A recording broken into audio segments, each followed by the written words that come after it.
முன்னொரு காலத்தில் ஒரு வளமான நாட்டை ஒரு அரசன் ஆண்டு வந்தான். ஒரு நாள் அவன் தன் நாட்டின் தொலைதூர பகுதிகளை சுற்றி பார்க்க ஒரு நீண்ட பயணத்தை மேற்கொண்டான்.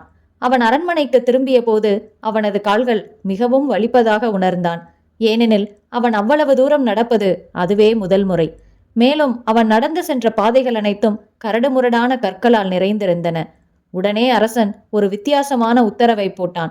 இந்த நாட்டின் எல்லா சாலைகளையும் பசுவின் தோலால் மூடிவிட வேண்டும் என்று. இதனால் மக்கள் அதிர்ச்சியடைந்தனர். அதற்கு ஆயிரக்கணக்கான பசுக்களின் தோல் தேவைப்படும் மற்றும் நாட்டின் பாதி செல்வம் செலவாகும்.